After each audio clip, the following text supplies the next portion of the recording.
I deal with it all the time on the morning show, trying to reunite missing pets with their owners. Renee does too. From cats to dogs, they do get lost from time to time, and it's not like they can talk when they're found, sometimes miles away. And that's why it's so important to have a microchip implanted into your pet, or maybe a GPS device attached to their collar. I'm thinking about this for Angelo. Dr. Dennis from the Bloomfield Animal Hospital tells us more. Hi everybody, I'm here with Dr. Andrea Dennis and her assistant Trish, and we have Blaze the dog today. Today's topic is microchipping. Yes, which is an identification form that is permanent in pets. And I want to show you, actually Blaze actually has a microchip that has already been implanted into him. Okay. And it's permanent, it's for life. And is it a difficult process to implant them? It isn't. It has, we always numb the area, you know, like a little Novocaine to the area, because the needle is pretty darn big. It's bigger than your typical needle that you're going to get a rabies vaccine. So we don't really want them to have pain. And the other time we usually will inject it is when we're spaying or neutering them, because they're already under anesthesia, so we'll put it in then, Okay, great. But these owners, they wanted to do it as soon as possible. As you can see, Blaze is a very active puppy.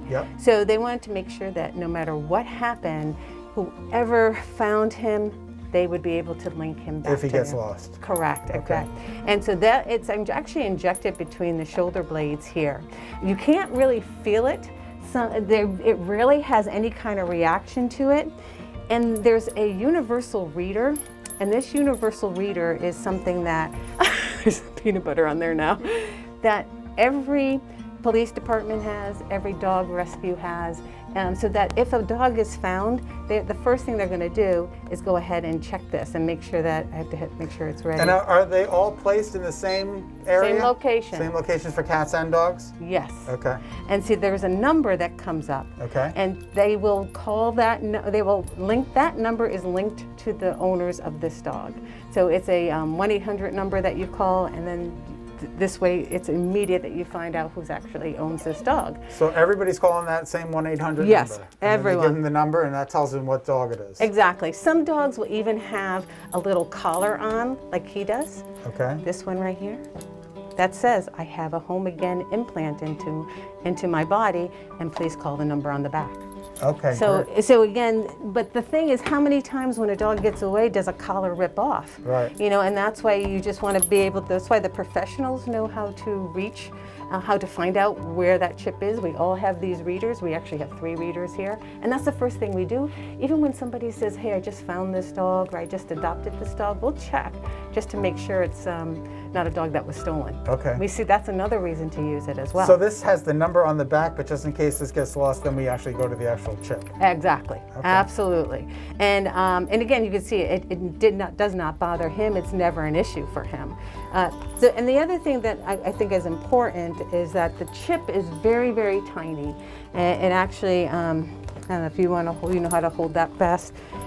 It's not microscopic. You can see it.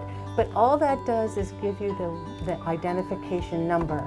People sometimes confuse this with a GPS tracking system. It is not a GPS tracking system. That's something different. And some people use them. I mean, there's some more successful than others, but usually a GPS system is something that's attached to the collar. And people have apps on their phone, so if the dog gets out, they can find out exactly where their dog or their cat is. Where do you go to get that? Well, Amazon actually has a lot of different ones, and you can read some of the reviews. Some are better than others. Some come with a monthly fee, some don't. Some it's a yearly fee, some it's just like you just buy it and that's it. Okay. So I find kind of like let people kind of do their own research, see how heavy it is. Obviously, if you have a 2-pound Chihuahua, you don't want a real heavy, GPS system on them. Sure. So do your homework on that. Ask people, the other people that have already started using GPS systems. The microchip that we just saw there and what's in Blaze is just for identification, and then you'll be able to link it to the owner. So GPS is if you want to track the dog, and you have to put that on the collar. That doesn't go in the dog. No, it doesn't. Okay. And cats too. But as long as a dog or a cat has a chip, that's a pretty safe bet that they'll be found. And very good, very good. It's 100%. We are not too far from Bradley Airport, And we've had, when people used to travel, we've had a couple of dogs that actually got out of their crate and they called the owner's cell phone number and they were able to reunite. So there are many, many happy stories because of the microchipping. Okay, cool. Very happy stories. You know, a dog can get out at any time, just like a cat can at any time. So really talk to your veterinarian. I would say 100%. We bring it up every time we see a new puppy with the microchipping. I think it'd be really pleased. And when we have Halloween or other holidays where people come to the door, how many times do we talk about animals getting out and maybe dangerously so? So this is the way to go. Absolutely, absolutely. Even my dog got scared during thunderstorms and his microchip has helped him too. All right, cool.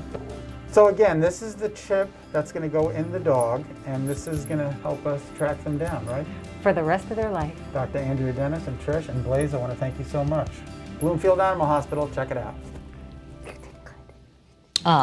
Yeah, so if you have any concerns, you can always reach Dr. Dennis with any of your pet questions. Just go to BloomfieldAnimalHospitalCT.com. She's also on the radio. Yeah, she's also on News Talk 1080 every other Saturday talking about pets as well. You can call in. So thank you so much, Doc. We did an interesting story on pet insurance yesterday. That's going to be coming up on Better Connecticut in a couple of weeks. Should we get it? Yeah, should we not get it? Should we not? Very interesting topic. I've been considering the GPS systems, and I'm reading them all on Amazon.